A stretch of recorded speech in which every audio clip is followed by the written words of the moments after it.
नमस्कार दोस्तों, आपका फिर से my experience with money programme में स्वागत है।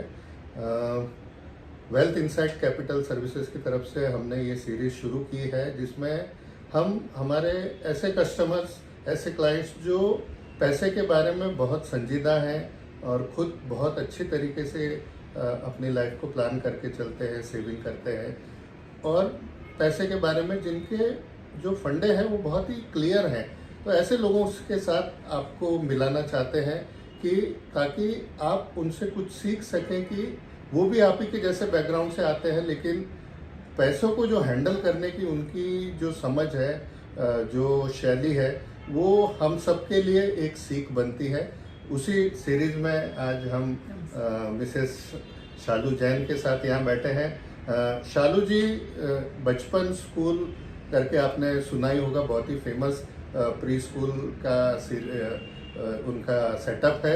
और जब हम मिले थे तो शालू जी बचपन की एक फ्रेंचाइजी चलाती थी, लेकिन आज ग्रोथ करते करते उन्होंने 3 उनके ऑलरेडी बहुत सक्सेसफुली स्कूल चल रहे हैं और इसके अलावा भी उनके 2 स्कूल पाइपलाइन में हैं जिसमें बचपन भी है और वो खुद कोशिश कर रहे हैं कि फर्स्ट स्टैंडर्ड से लेके 12th तक और उसके आगे भी वो अपना खुद का एक कॉलेज स्कूल लेके आए।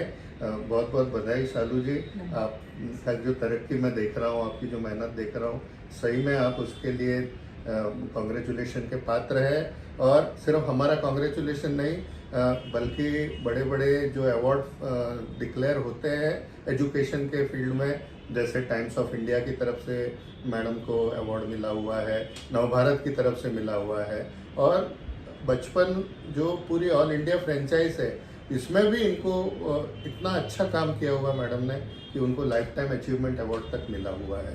तो ऐसी एक शख्सियत के साथ मैं आपको परिचय कराना चाहता हूँ। आपका स्वागत है। हम आपके कुछ ज्ञान हमारे दर्शकों के लिए लेना चाहेंगे। हम शुरू करते हैं शालू मैडम कि आपका बचपन कैसा गया, शुरुआत आपने कैसे की और उस समय आपका पैसे के साथ क्या रिलेशन था? फ्रॉम बॉर्न टू, मुझे जहाँ तक याद है सर, गोल्डन स्पून तो नहीं थी, सिल्वर स्पून भी नहीं थी, स्टील की स्पून थी, बहुत प्यारों से थी, बहुत लाड़ के साथ थी, लेकिन फाइनेंस के साथ इतना कुछ नहीं था। बहुत ज़्यादा मिडिल क्लास नहीं बोल सकते तो लोअर क्लास भी नहीं बोल सकते, स्ट्रगलिंग फैमिली थी। फादर का बहुत कंट्रीब्यूशन नहीं था, मदर का जो था वो सबसे ज़्यादा फिक्स पॉइंट ऑफ व्यू था। तो ऐसा चला, बचपन मिक्स था। पैसों को लेके थोड़ी प्रॉब्लम थी, लेकिन तभी से कुछ था कि कुछ डिफरेंट करना है, सिर्फ पैसे नहीं कमाना है, एक अच्छी गुडविल के साथ अच्छी लाइफ जीना। जैसे आजकल के बच्चों को बचपन से ही बहुत सारा पॉकेट मनी मिल जाता है या क्रेडिट कार्ड मिल जाता है, महंगे महंगे मोबाइल मिल जाते हैं, वैसा कुछ आपके साथ था क्या? सर पॉकेट मनी क्या होता है मुझे मालूम ही नहीं है।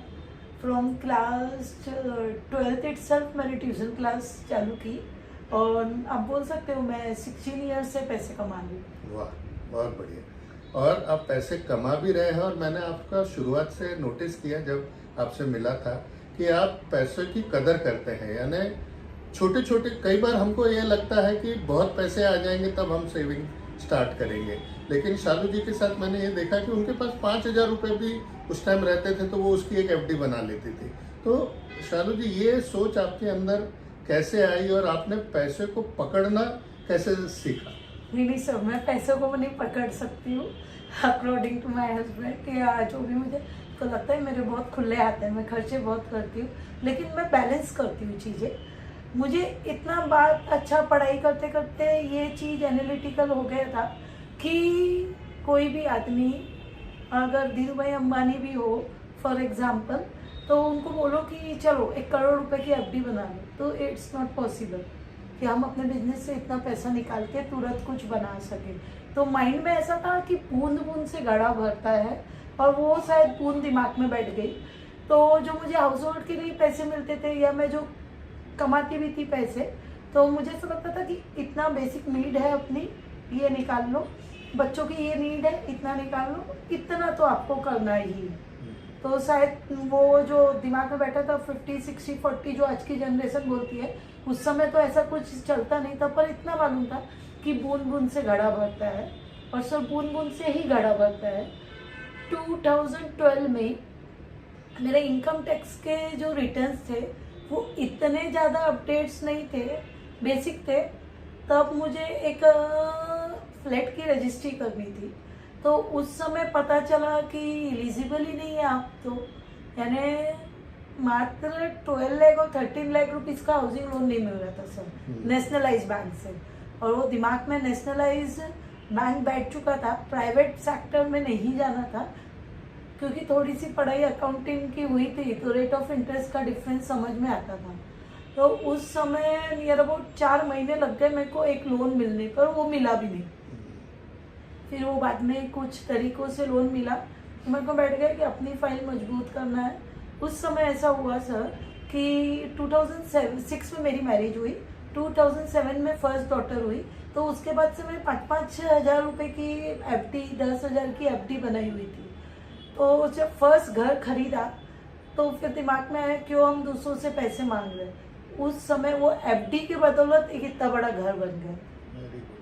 तो आपको डिसिप्लिन जो सेविंग में चाहिए, ये इम्पोर्टेंस आपको शुरू से समझ गई कि आप छोटी छोटी सेविंग भी करते गए तो आपका घड़ा बड़ा बड़ा बन सकता है। सर इसके पीछे कैसी सोच थी, स्टोरी थी कि उस समय इतना म्यूचुअल फंड का नहीं आइडिया था मुझे, ना इतना LIC का था। मैं बात कर रही हूँ अब तो 2007 और 8 की, तो उतने समय तो शायद मैं CA की भी पढ़ी तो मुझे नहीं समझता था। तो फिर क्या करना, तो ऐसे दिमाग में बस इतना थॉट था कि ये महीने में अपन ने 5,000 की FD बनाई, आफ्टर 5 ईयर्स जब हम एक पर्टिकुलर एज के आएंगे तो ये हमको मंथली इनकम के तौर पे काम आएगी। तो हर महीने फिर ऐसा लगता था ये महीने छूट गए तो अपने को 5 साल के बाद ये महीने पैसे नहीं मिलेंगे, तो फिर अपन कैसे करेंगे।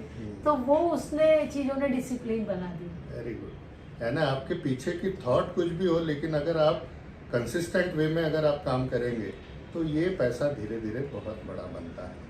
बहुत बढ़िया शालू जी। अगला सवाल मेरा ये है कि जनरली हमने ये देखा है कि पैसे का जहाँ तक एक इंडियन फैमिली में बात आती है तो ज़्यादातर फैसले मेल के ऊपर छोड़ दिए जाते हैं, या तो हस्बैंड वो डिसीजन लेता है या तो फादर वो डिसीजन लेता है। लेकिन आपके केस में मैंने देखा है कि अवकाश जी के साथ आप भी कंधे से कंधा मिला के जहाँ पे भी पैसे की बात होती है, सेविंग की बात होती है, आप उतना ही कंट्रीब्यूट करते हो और उसमें अपनी राय पक्की रखते हो। तो ये आपको कहाँ से आपने ये डेवलप किया? सर फिर आपने इंडियन वैल्यू बोला, तो इंडियन वैल्यू में ऐसा है कि लेडीज़ों को बीच में बोलने नहीं दिया जाता है। ये शायद कहीं ना कहीं शॉर्टकट अभी भी चल रहा है। तो अवकाश मैं ऐसे बोलूँगी, behind every successful womens there is a husband. तो मेरे साथ भी वैसे ही था, और अवकाश के माइंड में ये बैठा था कि इसने मेरे से ज़्यादा पढ़ाई करी हुई, तो उनको कभी भी इंफीरियर नहीं लगता था मेरे से डिस्कस करने के लिए। वो बात है ना, मुझे उनकी इतनी टच कर गई कि अब उनके ऐसा लगता था मुझे कि इनके 5 रुपीज़ भी कहीं वेस्ट ना हो अगर अपन ने वो क्वालिफिकेशन लिया है तो। और उनका पूरा फेथ था। तो हम कभी कभी आपस में भी ऐसे बोलते हैं कि मैं ना साहूकार हूँ और आप देनदार हो। तो वो डेली मुझे पैसा देते हैं और मैं कहाँ पे भी लगाऊँ, उन्होंने आज तक नहीं पूछा है कि आपने पैसे कहाँ इन्वेस्ट किए, क्या किए, जीरो हो रहे कि प्लस हो रहे। वो कॉन्फिडेंस अगर बेटर आपके ऊपर है, उसको यानी उड़ने का मौका दिया जाए तो वो भी अच्छे से शायद करेगी। बहुत बढ़िया। तो ये सभी उन मेल दर्शकों के लिए है कि अगर आप बिजी हैं अपने बिजनेस में, तो कम से कम आपकी वाइफ जो उतनी ही आपके जितने ही इक्वली पढ़ी लिखी है और कैपेबल है, तो आप कम से कम ये जिम्मेदारी अपनी वाइफ को दे सकते हैं कि अपने पैसे को कैसे ग्रो करना और कैसी जगह लगाना, वो अगर उनको जिम्मेदारी दी जाए तो वो बहुत अच्छा काम कर सकेंगे। और फीमेल ज्यादा अच्छा कर सकती है, मुझे ऐसा लगता है। बस वही मेरा अगला सवाल था कि एज ए फीमेल पैसे के बारे में और सेफ्टी के बारे में आपकी क्या राय है? कैसा है सर, अभी लॉकडाउन भी गया, उसके पहले भी जब भी प्रॉब्लम घर पे आई है, मुझे ऐसा लगता है फीमेल ही सबसे पहले जाके खड़ी हुई है। चाहे अगर वो अनपढ़ भी क्यों ना हो लेडीज अगर, लेकिन उसके हस्बैंड की तबीयत भी खराब है तो उसको कहाँ से क्या मैनेज करना है वो प्रॉपर मैनेज कर सकती है। तो फाइनेंस और उसको अपने हस्बैंड का हार्डवर्क दिखता है, बच्चों का फ्यूचर दिखता है, इन लॉज दिखते हैं, तो वो पैसे ऐसी जगह कभी नहीं लगाना चाहिए जहाँ आपके पैसे माइनस हो। मुझे है ना बहुत बार सर, मैंने आपको शायद शेयर भी किया होगा, मुझे कभी कभी बहुत टेंशन हो जाता है कि इन्होंने इतना विश्वास किया है, कहीं एक रॉन्ग डिसीजन हुआ। मैं अवकाश के साथ भी बहुत बार शेयर करती हूँ, बोले अवकाश एक रॉन्ग डिसीजन हुआ और नीचे आ गई सेविंग तो बोले क्या हुआ, बोले मेरे साथ भी तो सेम हो सकता है। राइट। एक लेडी के अंदर एक सेफ्टी वॉल हमेशा रहता है कि वो चिंतित रहती है कि पैसा नीचे नहीं आए, जबकि जनरली देखा गया है कि मेल अगर इन्वेस्ट करता है तो कई बार वो अनवांटेड रिस्क कई बार ले लेता है जहाँ पे पैसा बहुत अटकता है। तो ये भी एक फायदा रहता है कि अगर आप अपने हाउसवाइफ को या बेटर आपको अपने साथ जोड़ते हैं तो वो आपके साथ एक सेफ्टी का काम भी करती है। बहुत बढ़िया। नेक्स्ट शालू जी, मैं ये पूछना चाहूँगा कि आपने जैसे बोला कि ना आप गोल्डन स्पून से आए ना सिल्वर स्पून से आए, एक छोटे एवरेज मिडिल क्लास से आप यहाँ तक पहुँचे और काफ़ी सक्सेसफुल है। तो जब पैसे नहीं थे या कम थे तब लोगों का आपकी तरफ देखने का नज़रिया, और आज जब आप अच्छे लोगों में उठते बैठते हैं, अच्छा सर्कल है, तो आपकी तरफ देखने का नज़रिया कुछ फर्क पड़ता है? बहुत फर्क पड़ता है। दो चीज है, उगते हुए सूरज को सब लोग जल चढ़ाते हैं, है ना। अपन इंडियंस है तो उगते हुए सूरज को ही जल चढ़ाया जाता है, डूबते हुए को नहीं चढ़ाया जाता है, ऐसा मेरा मानना है। तो अभी सूरज उग रहा है, लेकिन एक बात अच्छी है सर, सिर्फ लोग पैसे को रिस्पेक्ट नहीं करते हैं, आपके व्यवहार को रिस्पेक्ट किया जाता है, आपकी सोच को रिस्पेक्ट किया जाता है। आज जो हमको बचपन से जानते हैं अवकाश और मुझे, तो उनका बोलने का मतलब कैसे रहता है कि इन लोगों के हार्डवर्क के कारण आज ये यहाँ पे खड़े हुए हैं, तो वो एक रिस्पेक्ट भी मिलता है। और ऑब्वियसली सर, आपके पास लिविंग स्टैंडर्ड बढ़ेगा, आपकी सोच बढ़ेगी, तो लोगों का नजरिया भी बढ़ेगा। तो ये सोने पे सुहागा का काम करता है 100%। कि सोना तो आपका एक्चुअली जो आप खुद हो, आपके अंदर से आप कैसे हो, वो सोना है, लेकिन उसके ऊपर चमक तब आती है कि जब आपकी जेब में पैसे भी हो। हाँ, तो सर वो कोयले में डायमंड ही चमकता है। हाँ, तो उसमें एक दो लाइन हमेशा हम बोलते हैं कि लोग तभी पूछेंगे आप कैसे हो जब आपकी जेब में पैसे हो। तो अगला जो एक जो क्यूरियोसिटी है कि आप एक ग्रोइंग बिजनेस में हैं, अपने स्कूल को बढ़ाते जा रहे हैं, हर साल 2 साल में आपकी एक शाखा खुलती है, तो इन्वेस्टमेंट तो कंटिन्यूस चलता है। तो हमने ये देखा है कि जो ग्रोइंग बिजनेस रहता है, तो जब बिजनेस में ग्रो करने की बात आती है या कैपिटल लगाने की बात आती है, तो लोग सबसे पहले अपने सेविंग पे हाथ डालते हैं कि चलो यहाँ से निकाल के अभी तो बिजनेस में इन्वेस्ट कर देते हैं, बाद में जब पैसे और आएंगे तब हम वापस से उसको सेविंग को भर देंगे। लेकिन आपके साथ मैंने ये देखा है कि आप ये दोनों चीज़ों को बहुत अच्छी तरीके से बैलेंस करते हो। आपका बिजनेस ग्रोथ अपने अलग जगह चलता है, लेकिन आपने अपनी सेविंग को कभी ब्रेक नहीं होने दिया। तो ये कैसे आप मैनेज करते हो? सर सेविंग हमारे लिए नहीं है ना, माइंड सेट है कि जो सेविंग है वो बच्चों की एजुकेशन के लिए है और हमारी ओल्ड एज के लिए। अगर मैंने सेविंग ये पॉइंट ऑफ व्यू से किया होता कि मेरे को 2 साल के बाद बिजनेस में पैसा लगे हैं, तो उसको मुझे ऐसा लगता है कि उसको सेविंग नहीं बोल सकते, उसको तो ऐसा बोल सकते कि आपने थोड़ा अमाउंट ऑफ पैसा कहीं रख दिया है तिजोरी में और निकाल के 2 साल के बाद उसको प्रॉपर इन्वेस्ट किया है। मुझे ऐसा लगता है सर, पैसों से पैसा कमाने का समय है अभी, ठीक है। तो आप ये सोच सकते हैं कि आपका 10 रुपीज़ 12 कैसे बन रहा है, आपको जरूरत है तो 2 रुपीज़ विड्रॉल कर सकते हैं, लेकिन अगर आपने प्रिंसिपली विड्रॉल कर लिया तो ग्रोथ कहाँ से हो। तो सर जब फर्स्ट टाइम जब मुझे आप नहीं मिले थे ना, तब से मेरा माइंड सेट कैसा था कि ये रूल शायद कभी चेंज ही नहीं हुआ है। 15 या 20 ईयर्स में RBI का कि आपकी जो FD है उसका 90% आपको फाइनेंस करते हैं वो लोग और 1% रेट ऑफ बस। तो अब कई लोग ऐसा भी मुझे बोलते हैं कि आप अपने ही पैसों का इंटरेस्ट पे करो, लेकिन मेरी ऐसी सोच है कि वो मेरे दिमाग में बर्डन क्रिएट कर रहा है कि मैंने लोन लिया है, मुझे इसको रीपे करना है, तो मैं यहाँ पे 1% का तो एंजॉय कर रही हूँ, मेरा पैसा मेरी सेविंग में ही टूट रही है। तो एक साइड से सेविंग बढ़ रही है, कम रेट ऑफ इंटरेस्ट से बढ़ रही है, पर बढ़ रही है। इधर जो डिफरेंस का मुझे पे करना है पड़ रहा है 1, और मैं मेरे माइंड के साथ खेल रही हूँ। मेरे माइंड में क्या है कि मैंने बैंक से लोन लिया है, तो उसके कारण शायद आज तक मैंने सेविंग अभी तक तो विड्रॉल नहीं की हूँ। फ्यूचर में ना करना नहीं, पड़े, नहीं, आगे टारगेट भी नहीं पूरा हो होगा। जाए तो अच्छा है। बिल्कुल बिल्कुल, तो आपने अपनी सेविंग को भी इंटैक्ट रखा और उसी पे फंडिंग करा के, ताकि एक प्रेशर भी रहे कि मुझे ये लोन रीपे करना है, हाँ। तो ताकि आप उसको फास्ट रीपे भी कर नहीं देते। तो सर कैसे होता है, आता हुआ पैसा दिखता है, प्रॉफिट दिखता है। Obviously if you are doing a hard work आपको प्रॉफिट दिखेगा। तो फिर जब प्रॉफिट दिखता है ना तो अननेसेसरी के एक्सपेंसेस, बजट नहीं होता है, पेन पेपर लेके कैलकुलेट नहीं करते, क्योंकि वो पैसा तो आपका ही है। आप या सेविंग करो या तो खर्चा करो। तो अब इसमें क्या हो रहा है कि हमको पता है ना कि हमारी लिमिटेशन कितनी है। अवकाश हो या मैं हो, हमने कभी बॉर्डर क्रॉस नहीं किया। जिस ग्रोथ से हमने हमारी इनकम बढ़ाई होगी उस ग्रोथ से खर्चे नहीं बढ़े। Very good. कहीं ना कहीं मुझे ऐसा लगता है महंगाई को भी दिमाग में रखते खर्चे 50 से 80 तक ले गए होंगे, लेकिन कमाई को 50 से 90 तक तो लेके गए ही थे। तो वो 10 का भी फर्क पड़ता है। लेकिन आजकल का जमाना ऐसा है कि भाई 50 से अगर 60 की इनकम हो गई तो खर्चे वो 80 कर डालते हैं। तो क्रेडिट कार्ड पे भी लोन लेंगे, बाकी क्रेडिट कार्ड नहीं है मेरे पास। वो सक्सेस का राज है आपके। नहीं। पर्सनल लोन ले लेंगे, गाड़ी पे लोन ले लेंगे, कहीं काम है नहीं है, तो ये एक काम अगला। नहीं है तो जब तक लोन नहीं लेना चाहिए, इंटरेस्ट आपको ले डूबता है। और एक ही बात बताऊंगी सर आपको, जब हमने फर्स्ट प्रॉपर्टी ली थी तो हमने एक कोऑपरेटिव बैंक से लोन लिया था। उस समय अवकाश ने मुझे बहुत डांटा था, क्योंकि उस समय सर हमने 14% रेट ऑफ इंटरेस्ट से पैसा भरा हुआ था बैंक में, जब ये फाइनेंशियल हालत इतनी नहीं थी। लेकिन ठीक है वो ले लिया था, लेकिन उसके बाद ये समझ में आया कि धीरे धीरे अपना ग्रो करना है तो फाइल को बैलेंस करना है, सारी चीज़ें बैलेंस करना है। नहीं तो आपको कोई भी बिजनेस में 20% की कमाई करना है और 14% अगर आप इंटरेस्ट में ही पे कर रहे हो तो 6% पे कुछ एक्सपेंडिचर निकलते नहीं है। और जो मैंने बहुत लोगों को डूबते हुए देखा है, बिजनेसमैन को या किसी को, तो मुझे ऐसा लगता है सारा लोग जो डूबे हैं ना वो किसी बैड हैबिट से हर लोग नहीं डूबते हैं सर।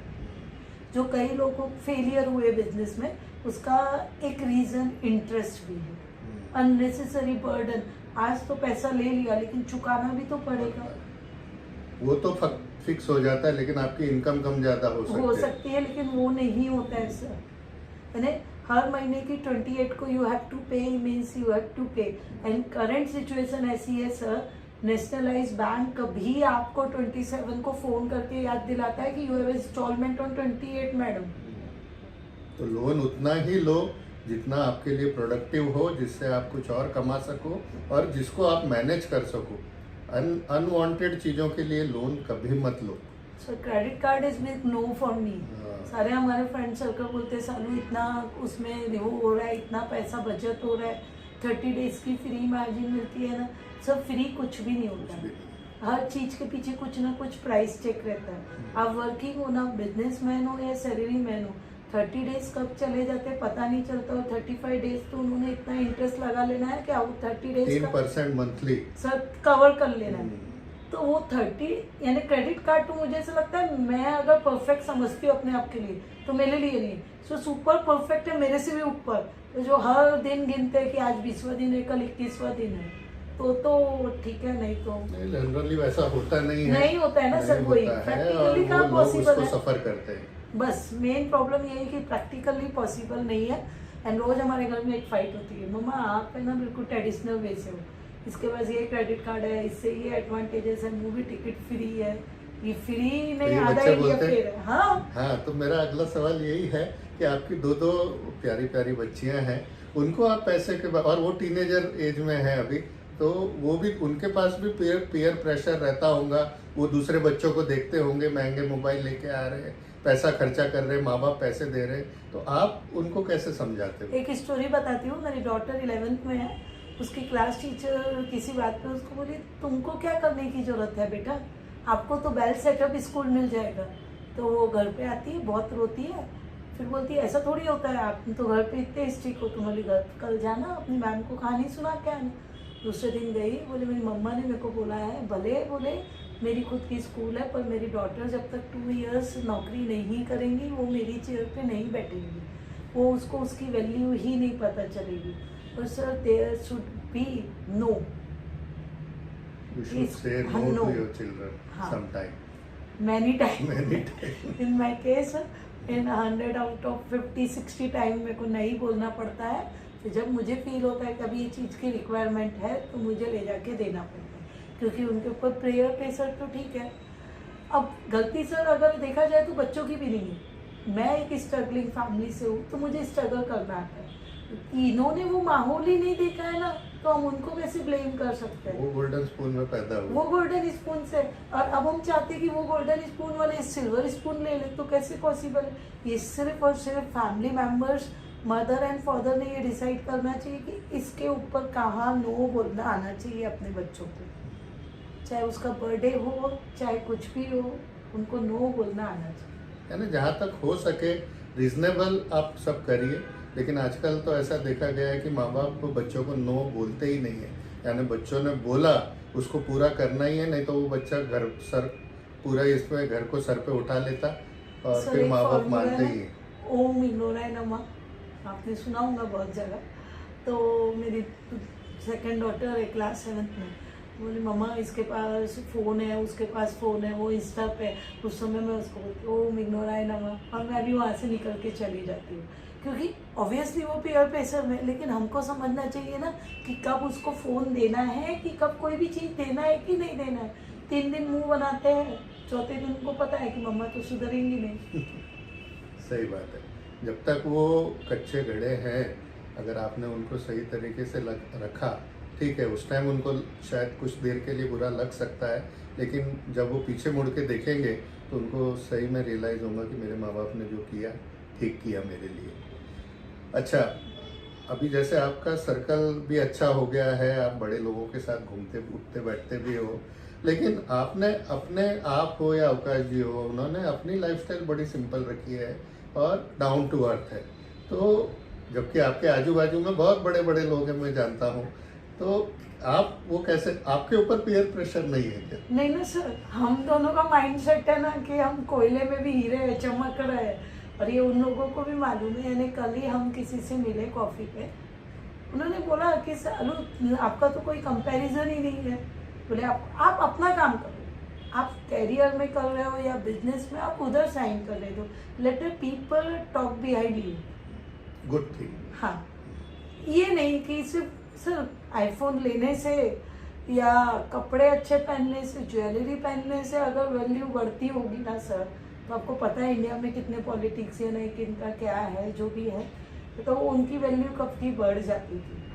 आप वेल सेटअपली आप जैसे हो, जो आप इनसाइड हो वो आप आउटसाइड रहिए, ऑटोमेटिक पीपल्स को पता चलता है। और आपने फ्रेंड ग्रुप्स का नाम लिया सर, तो हमारे सारे फ्रेंड्स लोग यही बोलते हैं कि आपके जैसा कपल नहीं है बोले, और आप जितना अच्छा काम करते हो इतना कोई कर नहीं सकता। तो जैसे आप हो वैसे ही रहिए, चेंज करने की जरूरत ही नहीं है ना।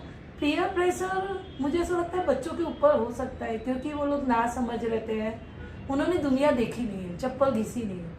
आपको तो पता है ना कि बैलेंस कैसे करना है चीज़ें, तो आप अपने हिसाब से बैलेंस कीजिए और अपने हिसाब से साइन करिए। दिखावे की दुनिया के हिसाब से पूछ रहा था हाँ। कि भाई बाजू वाले ने मर्सिडीज ले ली है, सो मेरे अब पास नहीं है। मेरे को BMW लेना है, ऐसा आपको कभी नहीं आता ना?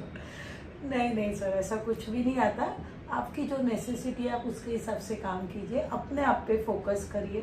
तो जैसे वही आपने बोला ना कि आपके फ्रेंड सर्कल, वही फ्रेंड सर्कल हमको आके बोलते हैं कि बोले आप लोगों के जितना हार्डवर्क कोई कर नहीं सकता, और लुक वाइज भी बोले आप लोगों को जितना कोई दिख नहीं सकता है। आप आपकी लाइफ को बैलेंस करिए। आपका सीए का बैकग्राउंड भी है, आपने कुछ हद तक उस सीए की पढ़ाई भी की है, तो आपको फाइनेंस समझता है। और आपने अभी बातचीत के दौरान ये कहा भी कि अपनी फाइल को स्ट्रॉन्ग करिए। कई बार बिजनेसमैन ग्रो करते हैं लेकिन वो अपनी फाइल को स्ट्रॉन्ग नहीं करते, वो मिनिमम इनकम दिखाते हैं ताकि टैक्स कम से कम भरना पड़े। तो इसके सबके क्या नुकसान होते हैं? सर तो वो बिजनेसमैन के लिए एक ही बात बोलूँगी, अपने पैसे बैंक में रखिए, टैक्स भरिए, ज़्यादा सेफ रहेंगे। मार्केट में देंगे कैश तो कैश कभी रिटर्न आती ही नहीं। या पर्सनल एक्सपीरियंस बोलिए, कुछ भी बोलिए, ये मैंने देखा है। ग्रोथ कीजिए ना, आपकी ग्रोथ दिखती है। आप अभी जैसे सर अवकाश क्रेटा पे घूमता है, मैं I-20 पे घूमती हूँ, 2 गाड़ी पे घूम रही है और रिटर्न 4 लाख रुपीज़ का जाएगा, तो ये तो रॉन्ग ही है ना टोटली। आपने अगर सोसाइटी से कुछ लिया है तो it's your duty to give back to society. तो कुछ अमाउंट में तो दीजिए। हर आपका टैक्स का पैसा जो आप पे कर रहे हैं वो चोरी नहीं जा रहा है, कहीं ना कहीं देश की उन्नति पे लग रहा है। तो मुझे ऐसा लगता है कि हमने अपनी फाइल धीरे धीरे स्ट्रॉन्ग करनी ही चाहिए, सबने करनी चाहिए। सबसे बड़ा फायदा उसका पीस ऑफ माइंड है। बहुत अच्छा फील होता है ना सर कि हम इतना टैक्स पे कर रहे हैं। अच्छी फीलिंग भी आती है कि नहीं आज सर ये 5 इयर्स में अगर इंडिया को यहाँ से वहाँ देखो तो कहीं कहीं लगता है कि बीइंग अ टैक्स पेयर इसमें 1% तो हमारा भी रोल कॉल है। बहुत सही भावना है आपकी। आखिरी में एक पर्सनल सवाल पूछना चाहूँगा। हमको मुलाकात होके शायद 6-7 साल हो गए। Sir 10 years. 10 ईयर हो गए। ओके, बहुत जल्दी। अक्टूबर 2024 या सितंबर 2024 पे मेरी आपके साथ की जो जर्नी है उसको 10 इयर्स कंप्लीट हुई। बहुत बढ़िया। तो आपको ये जर्नी कैसे लगी या आपकी लाइफ में नहीं, हम क्या कंट्रीब्यूट कर पाए? सर मेरी लाइफ में आपने टू बी वेरी फ्रेंकली 65 से 70% कंट्रीब्यूट है सर का। मैंने जैसा आपको शुरू में भी बोला था कि भले मैंने सीए की पढ़ाई की हूँ पर 2006, 7, 8 में म्यूचुअल फंड का इतना नहीं था। हम ट्रेडिशनल वे से ही सेविंग कर रहे थे। हमको जो पढ़ाया गया था वही दिमाग में बैठा हुआ था सर। पीपीएफ, एफडी, एलआईसी और म्यूचुअल फंड। एलआईसी में भी इतना पैसा डालने का कभी मैं सपने में भी नहीं सोच सकती थी कि इतना रिटर्न होगा, ये होगा, क्योंकि गाइडेंस प्रॉपर नहीं था। अभी आपके साथ जुड़ के मुझे एक बार ये फील हुई कि जैसे कोई डॉक्टर स्किन स्पेशलिस्ट रहता है, कोई डेंटिस्ट रहता है, वैसे ही चार्टर्ड अकाउंटेंट में कोई इनकम टैक्स को डील करता है, कोई रिटर्न को डील करता है, कोई ऑडिट को डील करता है, आप जो है इन्वेस्टमेंट में डील करते हो। आपके बिना तो मैं यहाँ तक तो नहीं पहुँच सकती थी। कभी कभी मैं मेरा पोर्टफोलियो देखती हूँ, जैसे अब पहले नहीं देखती थी 5-6 साल, अब देखती हूँ तो कभी कभी ऐसा फील होता है कि यार 50% पैसा ग्रो हो गया है, 60% ग्रो हो गया है, तो ये सेटिस्फेक्शन भी देता है। पर ऐसा है कि हम हर फील्ड में एक्सपर्ट नहीं हो सकते, हर काम हमको नहीं करना चाहिए। जिसके लिए जो एक्सपर्ट है वो काम उनको ही देना चाहिए और हमारा जहाँ फोकस है हमने वहाँ फोकस करना चाहिए। तो मैं आपके साथ नहीं जुड़ती थी तो मैं इतनी सेविंग कर ही नहीं सकती थी, शायद वही ट्रेडिशनल तरीके पे अटक जाते थे। लेकिन ऐसा कहते हैं कि अगर शिष्य जब तैयार हो जाता है तो गुरु अपने आप आ जाता है। तो आपके अंदर वो था कि मुझे ये करना है, तो मैं नहीं आता, शायद कोई और आ जाता था, लेकिन आप ये मुकाम तक जरूर पहुंचते थे। इसके पीछे ना एक ऐसा था, एक बार अभिजीत केरकर सर ने मुझे बोला, सर मैंने यहाँ पे इन्वेस्ट किया है। तो बोली आप तो मुझे कुछ बताते ही नहीं हो, आप अकेले अकेले कर लेते हो सब चीज़। उन्होंने बोला देख अपने बस का नहीं है, बोले मेरा काम यही है, तेरा काम यही है। वो सर का नंबर देता है, आप उनसे बात कर लीजिए, मीटिंग फिक्स करके। तो सर मुझे ऐसा लगता है नॉर्मल एक सीए है तो उसको नहीं पता है कि टैली पे एंट्री कैसे की जाती है, टैली वाले को नहीं पता है कि रिटर्न कैसे भरा जाता है। आप जितने अच्छे से हमारा पोर्टफोलियो बना सकते हैं दूसरा सीए नहीं बना सकता, क्योंकि उसकी फील्ड हो सकता है जितनी अच्छी ऑडिट में वो आपको नहीं मालूम है। तो हर किसी की एक फील्ड रहती है, हर किसी की स्पेशलाइजेशन रहता है। तो प्रॉपर है ना, आँख दुखी है तो आँख के डॉक्टर के पास ही जाओ। ऐसे सेविंग करना है तो सर से बेटर तो मुझे नहीं लगता है कि किसी ने मेरी प्लानिंग की। थैंक यू वेरी मच शालू जी, बहुत अच्छा लगा। और हमारे दर्शकों को जो आपने दिल से जो बात बताई वो उनके दिल तक जरूर पहुंचेगी। और हमारा रिलेशन जो अभी 10 साल का होते आया है, डेफिनेटली वो और आगे लंबा बढ़ाएंगे उसको। Thank you very much for joining us. Thank you बहुत अच्छा लगा। थैंक यू, बुलाया मेरे को, थैंक यू वेरी मच। बिल्कुल, थैंक यू।